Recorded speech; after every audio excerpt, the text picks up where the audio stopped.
Hey, what's up, guys? This is Jeremy, And this is Stephanie. and we're here doing our first Chosen Generation podcast. Today, we're going to be talking a little bit about the preaching. We're going to go into something a little bit later, too, which we're really excited to have happen. So this is, like I said, the first podcast that we've ever done. And for this first podcast, I kind of want to explain a little bit of how we're going to break it down. And the best way to explain it is today, every Sunday, we have a preaching. We're doing this right after the preaching, so we have the preaching fresh in our minds, and we're writing down notes, and we want to just elaborate a little bit about what happened in the preaching and bring it to you guys and just have kind of a casual conversation where you guys can message us. You guys can write down in the comments and let us know anything you want us to talk about. Maybe we can add another day where we don't talk about the preaching, and it's just a podcast where we talk about themes that you want us to go into and maybe give you guys a Christian mindset because we don't know if everyone here listening is Christian. But today, Stephanie, would you like to say the theme? Yes, so today's sermon theme was the moment. Mm-hmm. And it was super amazing, and you can really feel the Holy Spirit in this place. And like Jeremy's going to tell you right now, you should definitely go watch it because it was evident that today the pastor was just filled with the Holy Spirit and it spoke to all our hearts. Yeah, there's days where you sit in a preaching and there's moments where you're like, oh, it's not really catching me. Yeah. But today, I 100% can say it caught everybody's attention because if you looked at people's faces, they were like eyes open staring. Yes. So if you do want to check it out, it was all live streamed. It's all on our Facebook page, Geracast, the Chosen Generation. Community Outreach, I think, is the whole name of our Facebook page. So feel free to go put in your search engine, find that, and watch it so you'll know everything that we heard and why these certain things spoke to us. Yes.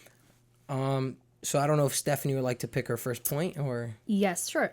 So when PJ started to speak this morning, and the first thing he says was that everything in life has a purpose, that everything comes with a time and everything has its purpose. And he stated an example that really stuck to me, which was when we go to the store and we buy things, everything is stamped with an expiration date. And we usually tend to look for things, and when it's time to clear it out, we'll check the expiration date and say, it's time to throw it out because it's past its time.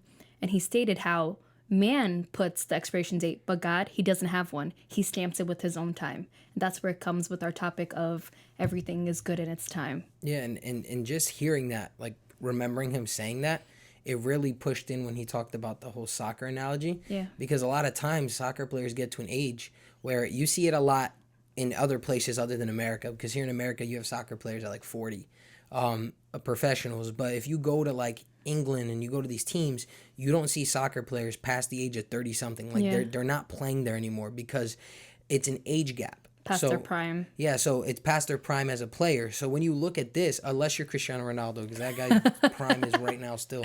But if you look at it at this exact part that he's talking about, this expiration date, again, that's a man who chooses it. It's a professional, like it's a coach or a team owner who goes, no, you're too old to keep up with the pace. But it's funny because when you look here, it's talking about how God knows our pace. God knows what we're able to do. Yeah. God knows our abilities. And with the whole expiration date, it's funny that to me, like as a kid, I always heard expiration date. I was like, oh, that's the day where it's done. Yep. But actually, that's the day to sell it. That's the day where it's the last time they can sell it. They but can use it. Yeah, and it has a little bit more value left in it. And sometimes we put our expiration date, but God knows our value date. We put the date of like, okay, you can sell yourself till here, but God's like, yeah, but I still have all these things for you to do past that point you gave yourself. Exactly. And honestly, as soon as he said it, it like all started hitting me and everything. And I feel like preachings like that are always the best ones, is when you're sitting there and it brings like 7 other preachings. It gives you a reason to think. Preachings like that, it doesn't just give you a reason to think, it gives you a reason to dissect. Oh, yeah. To me, when you dissect something, it's a lot more into it and more intense and something that is so hard to do. And I guess I'll just read the Bible verse that I wanted to read right now, which is, this is the main Bible verse, the first one. Well, I'm calling it the main. I don't know if it is the main, but it's the one that he read first. And it goes, it's Acts 17, 25 and 26. And he is not served by human hands, as if he needs anything. Rather, he himself gives everyone life and breath and everything else. From one man he made all the nations, that they shall inhabit the whole earth, and he marked out their appointed times in history and the boundaries of their land. So the big part of that verse that really hits me is when he said that he marked out their appointed times. It's just the last part of the whole entire verse. Because when you say that, like, the appointed time, the first thing that pops into my head is a doctor's appointment. Mm-hmm. When you go there, you have a time to get there. And it's funny that we have a time to get there. And sometimes when you get there, the doctor still makes you wait a little longer. But it's like you have your time that you need to check in to show you're there. And when it's talking here, is like God knows every single moment that he gave to the land. And with the land, everyone knows the land was separated by the 12 tribes. And when the land got separated by the 12 tribes, every time he says it, I can think of the land. I think of the land as people. So, like, it's getting separated, but he's talking about us. Like, he knows our time. That's kind of how I break down things. It just comes to me in that way. So it's like, if he knows our time, who are we to double guess it, you know? The second guess. And it brought a question that I wanted to ask you. It's, how can we know when it's God's time and not our time? Okay. The funniest way to go about it is, how do we know it's God's time and not our time? Is when we think it is God's time. So when you think it's God's time, it's not. Because you're always going to try to convince yourself that what's happening is at the right time, because subconsciously you want it to be at the right time. So you're looking for signs and you're looking for things that can explain. You're searching for it, saying, you know what, this is God's time. It must be because this is my sign. So the more you're looking for it, the less you're going to find it. Yeah. Yeah. I get what you mean. Yeah. Like us as humans, we always want to take it into our own. Absolutely. Like it was kind of like what was talked about today. Like, we tend to make it our time. We tend to make it our expiration date. Yeah, about us. But it's God who knows when it's our time. It to me, when I thought about this question, it hit me, and I was like, how do I know when it's God's time?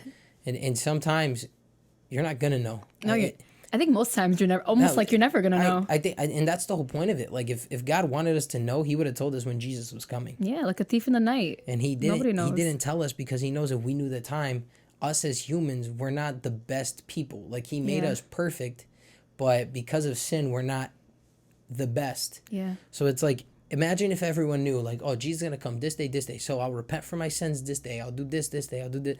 Like, God knows the time, and he doesn't tell us our time because we don't need to know it. We just need to be able to trust in him. Yeah, and he wants us to also always stay on guard and always seek him, because if we knew when he was coming, we would prepare, but not with the right intentions. Exactly. He wants us to be on our guard and prepare out of our love and out of faithfulness to him. Yeah, you know? It's like doing something last minute. Like, like we're always talking, like I said, we always talk about doing our best for God, but then we go and we tend to sometimes not do our best for God. We tend to do the bare minimum and hope that he accepts it. And you know what? I'll say a little bit of thing that happened in my life with that. So I was the leader of the media for a long time, and a lot of times things weren't moving. Yeah. Like, I got comfortable. I got into a comfort zone where I was like, oh yeah, we'll just do streams this day, we'll upload this day, blah, done. And now I've been like, I took a year off of being leader, and then I told like, when the pastor came up to me and he was like, hey, do you want to be a leader again of the media? I told him, like, yes, because I felt like I needed, like, I owed it. Like I lacked. Yeah, like I lacked on what I did, and I knew how big and how, like, responsible this had to be, like, what I needed to do to not even just make it up to God or make it up to him, because obviously God knows where my heart was and he knows, like, what was lying in, but I kind of felt like I needed to do it for myself, to prove, like, to myself that, like, my reasoning behind it. And to me, that really goes with this whole God's time. Like, I think when I first picked up the ministry, I think that year off of doing media really helped me to grow and to understand how important the media department is. Yeah. And the moment, I felt like when I was first doing media, it wasn't my time. Like, I was still young. I think when I started, I was 16 when I started doing the media department. And it was like, I didn't understand how big or how important or how there's people out there who can't come out. Yeah. I was doing the bare minimum, not even following him sometimes. Just to make it. Yeah, and now I'm like, no, we got to do it this way. We got to do it right. I'm like, we're on top of things now. And luckily, we have a team. We have people building, and this team is just going to be growing. And that's why I feel like it's really God's time and God knowing exactly what he wants me to do, and knowing that now I'm ready at this age. Like, I'm 21. He's like, you're ready to do it. And some people might be like, oh, you're gonna be a leader of a department, yeah. like, but it's like, yeah, I'm gonna be a leader of a department, and I'm gonna do my best because I know that as long as I know I'm giving my all, God that I know honors God you. knows, and that He's gonna honor me. Yeah, but going back to what you were saying about knowing God's time, it just came to my mind remembering the sermon and talking about understanding God's time is also walking with God. So sometimes when we're not walking hand in hand with God, we're never going to know when His timing is. Because even though we were distant from God since the beginning of time, since Adam and Eve, and they kind of broke that pact, it's sometimes people find that it's hard to stay hand in hand with God because sometimes they feel like they don't feel God the way that they can. So also when you're not hand in hand with God, when you don't walk with Him, a lot of the times you might also miss it. And just like you were saying with ministry, sometimes you take on ministry and you're like, no, I think I can do it. And then you fail like hard and you fail flat. And then you're not punished, but you're off for the year. And you're like, you know what? I feel like, God gave me that. And all I did was completely demolish it. And you stay with like a year of almost regret or a time of you're like, I could have done more. I wonder if I'll ever have the opportunity again. And that's when it comes to God's timing, where what He did with you, He was like, you know what? I'm going to give you another chance because I know you had it. I just needed you guys to have a little bit of rest. I needed you to relax a little bit so that you can understand the purpose, And that goes with also during the preaching, the pastor only talked about one. He talked about the omnipotent. Yeah. But I wrote all three in my notes: omnipotent, omnipresent, and omniscience. I'm pretty sure. Yeah. And I wrote all three because sometimes we tend to forget that God knows everything, that God is the most powerful, and that God is everywhere. So whenever I think about the fact that it's like, yo, like sometimes I'm like, oh wow, like today's gonna suck, this and this. Yeah. And then it hits me. I'm like, well, God knows everything's gonna happen. He knows what I have in my future. Yeah. Like when I got my car hit, I was like, I know that it's in His hands, that He's gonna take care of it. That's nothing's gonna be my problem here. And one thing that we tend to forget as young adults, like the pastor pointed at us and said, that God is in control. No matter what we do, we cannot overtake God's power. Like we can't do things by ourselves. Yeah. We can only do it with God. And that actually, He said that right before the Bible verse that you wanted to read. Oh, yeah. So yeah. you can hear Stephanie read. All right. So the pastor mentioned and compared the church to the 10 virgins, and which is actually in Matthew. And I'll pull that up for you guys. And so we're talking about the kingdom and talking about how sometimes we're off our guard and a lot of the times we're not prepared and we're foolish. And a lot of the times we don't want to think and we don't want to wait, and God has a purpose for us and we're constantly running away from our purpose because we don't want to wait. Sometimes it could be 1 minute from now, but 1 minute from now is way too long for us to wait. So in Matthew 25, it talks about the parable of the 10 virgins, and I'll just read little bits and pieces. It says, "At that time, the kingdom of heaven will be like the 10 virgins who took their lamps and went out to meet the bridegroom. 5 of them were foolish and 5 were wise. The foolish ones took their lamps, but did not take any oil with them. The wise ones, however, took oil in jars along with their lamps. The bridegroom was a long time in coming, and they all became drowsy and fell asleep. At midnight, the cry rang out, 'Here's the bridegroom. Come out to meet him.' Then all the virgins woke up and trimmed their lamps. The foolish ones said to the wise ones, 'Give us some of your oil. Our lamps are all going out.' 'No,' they replied. 'There may not be enough for both of us and you. Instead, go to those who sell oil and buy some for yourselves.' But while they were on their way to buy the oil, the bridegroom arrived.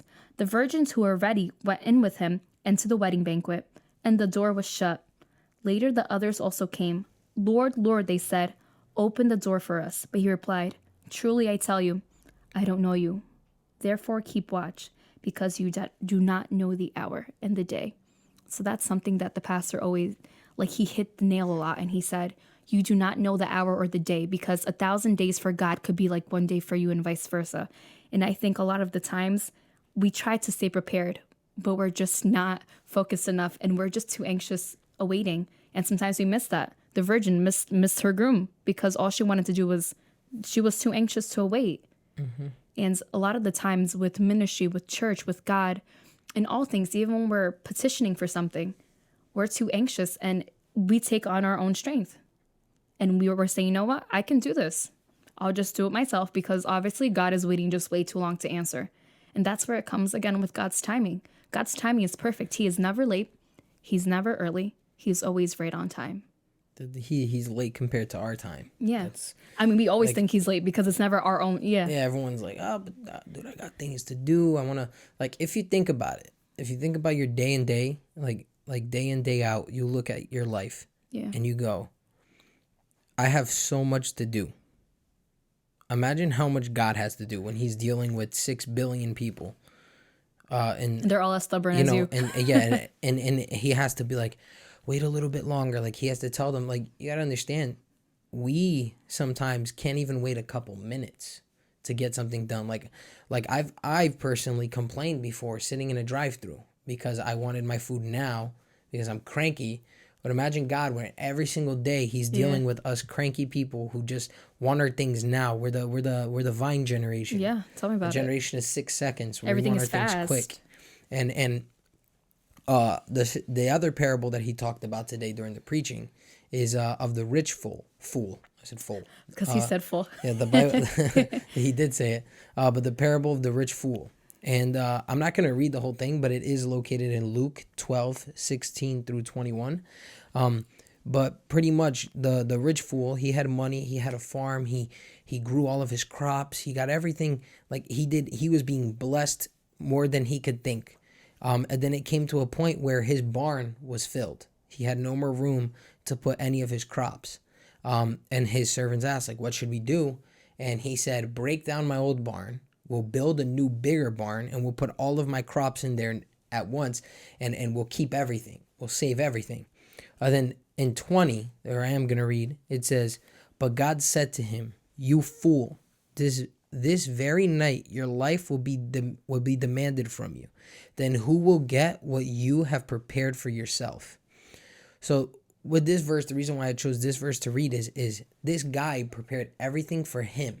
He prepared everything for his life, the crops, the money. He was saving everything. Himself. Yeah, he was doing it all for his pleasure, his benefit. Of course, yeah. And God was telling him what he didn't know was that exact night God was taking him. God was calling him. And it's like, what was all of it for? Like, God's calling you. What was all of it for? God called the 10 women. Well, he called the 10 women to wait for him. Yeah. And because only 5 were ready, the other 10 lost it. This man, God called him, gave him these blessings, and instead of him doing what God wanted, he did what he wanted. Yeah. And because of that, he didn't get the blessings from it. When God gives you a blessing in physical form, it's also a blessing in spiritual, because it gives you the choice if you're going to praise him, if you're going to be happy for what he gave you. And what connects in heaven also connects here on earth. Yeah, with the crowns, with everything. Like, you get, God provides. And that's when this whole entire preaching, the whole reason that he called it, preaching. Hold up. Let me get it corrected. The sermon for Matt, because Matt behind the camera really dislikes when I say preaching. Yeah. But the whole sermon, why he called it the moment is because we need to live in God's moment and not our moment. Amen. And sometimes our moment isn't the right moment. Well, not sometimes. I think it's always the wrong moment. Yeah, it's always the wrong moment unless you're living in God's moment. Yeah. And it's actually something that I wrote here, which is, it's one of the points that hit really hard that he said, and it hit hard for me because in 2019 with I did lose my grandma, but one thing that he said was time heals all things. Yes. And that's one thing that we tend to forget. It's like, oh, like I got so much to do, or like I'm so hurt right now. But you have to understand is with time, God heals. Yes. He's gonna show you it. He's gonna show you why this pain's there and how to get over this pain. And why everything is happening. Because a lot of the times we always try to take God's place because we want to determine what's going to happen next. And obviously we don't know what happens next because everything has been planned for us since the beginning of time. Since before we were even conceived, even a thought, God had already pre-planned our whole entire life. And so, like when you said with Vayama's death, it was something very sudden. And it's like sometimes you want to take God's place and understand, why did he do this? Why am I feeling this pain? And we start to reject God and kind of push him away and try to take that position and say, all right, is this good for me? The decisions that I'm making, the things that happen in my life, is this going to be good for me? But then we need to remember that we're not God and we will never be God. And there's nothing that we can do for us to take his place. I actually wrote something. He didn't talk about this. This is something that came to my mind and I wrote it. He talked about this first part where he goes, there are people who look at church like we're wasting our time. Yeah. And as soon as he said that, I got it. Like I got this thought. And the thought is that the thing that I don't know how I wrote this. The thing is that we aren't wasting our time. When we aren't seeking God, we're wasting God's time. And that he, in the time that he perfectly chose for us. So in every single moment, every single thing, when we're living by our time, we're not doing the right thing. Because the right thing would be to live through God's time. We're wasting God's time. We're wasting the blessing he has for us. Yeah. And every time that I see that, it hits me hard. Like, we're wasting what God has given us. And also delaying. Not only wasting it, but delaying it. Yeah. Completely. And like we talked about this whole prime thing. Yeah. Like, God's going to use you while you're in your prime. This is my prime. This is our prime. Yeah, it's like... This age right now is our prime. This is a moment of growth, a moment of all these things. And like it says, I don't know what age it is, but there comes an age where it's harder for you to start learning things. Yeah. And if you're delaying what God has for you, guess what? He's not saying he's going to completely rip your blessings away, but it's going to be harder. It's a lot longer. It's going to be a lot difficult for you to get to what he wants you to do. And we're already at 22 minutes of speaking. But there's one more thing I want to talk about. Is there anything else you want to talk about? Let me see. I just want to remind us and remind everybody that's listening to us is that God knows us inside and out. And, if there's anything amazing that I know that God can do for us is when we stay on his timing, he can do more than we could ever imagine because we are rest assured that he's the God of the impossible. And a lot of the times, like we mentioned, we want to take the power away from him. We want to do things through our own strength. And we need to wake up. It's a time for us to wake up and start living the plans that God has for us instead of us just staying in our own mindset, instead of just remembering us, especially in our generation where all we do is think about us and all we sing is about ourselves and all we want to do is just think about how God can benefit us.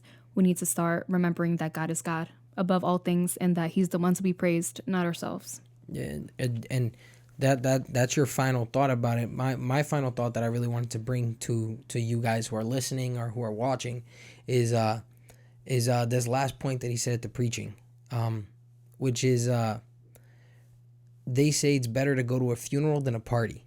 And the reason why I want this to be the last part is don't waste your life while you're alive.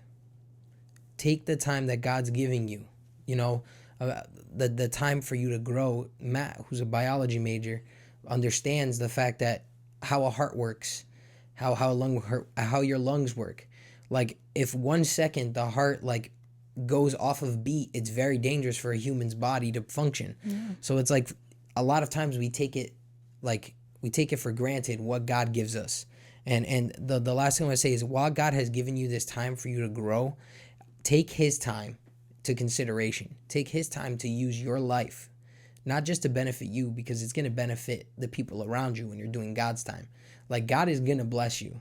As long as when you're doing his time, you might not see the blessings today, tomorrow, but the blessings are coming. Yeah, the effect of what you're doing is not going to come right away. Yeah, and just stick with it. Like a lot of us we're not perfect humans, but when you stick with God and you understand what God has for you, there's only a positive. He has your back. Benefit. And it's not going to be easy, but it's always going to be great.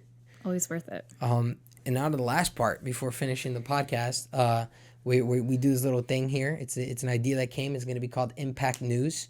Oh, yeah. I just cracked my knuckle. I'm sorry about that. The last thing that we're going to be doing here before ending the podcast, it is called Impact News, where we're going to talk to you guys a little bit about what we did this Friday at our youth. And the whole point is for any parent who's listening, bring your kids. Drop them off. It's not that bad. It's better for them to be here at church hanging out with us. At least you know where they are. Exactly. And they're safe. We're having fun. Like today, like this week, what did we do, Steph? This week we had an ice cream party. Even though it was extremely cold. And we were able to have some communion. We played games. We always play games every Friday. We had a short word. We're talking about God, about trusting the God of the impossible. And we had our worship as always. And the youth was just really excited to be here. So it was truly a blessing. And it's funny. We had ice cream on the coldest day, of this winter so far. I agree. We decided to have ice cream. At least it could have not been, but I felt like it was the coldest day. But it was delicious anyways. Yeah, it was great. I mean, we have heaters here in church. Exactly. And we had a good amount of people here. Like we had fun. It wasn't a big group, but we did have a great time. We learned. We took it into a moment of being together which is something that I feel like a lot of our youth don't have. And we went bowling. If you didn't see the bowling video, it's coming. It'll be up soon. Oh, yeah, it'll be up. I don't know if is this video going to come out before or after? Will this be before? We'll decide later. Okay, yeah. It'll be decided later. Okay. If this comes out after, go watch it. If it comes out before, I hope you liked it if you have it. already watched it. Yeah, if it comes out, if this podcast comes out before that comes out, then make sure you hit the follow on Facebook too, so you can get a notification for the next time we post, because that's probably when it's gonna be. I know we have our Generation Impact Facebook page. We're gonna get our Instagram back up and going. Yeah. And this next week, we do not know exactly what's gonna be going down. No, so just come, because I mean, every week maybe we just won't tell you guys. Maybe just come and be surprised. Yeah, I like that idea. We do. I mean, they usually post a little bit of something to let everyone know. But hopefully we'll see you guys who are youth. Yeah. There, and we're gonna have a great time. Yeah, we will. Like always. Now I don't know how to end this. Well, stay tuned for our next podcast. And one of our next podcasts may actually have our pastor with us. Yeah, hopefully. So it should be a lot of fun. But yeah. Shouting out PJ. Yeah. Shout out to our pastor, Pastor Junior, that lets us stay at church very late and do this stuff. Follow him on TikTok. Chikateki. Yeah. And I guess we can only end it the one phrase that we've been using since Newark. You belong here. That was good.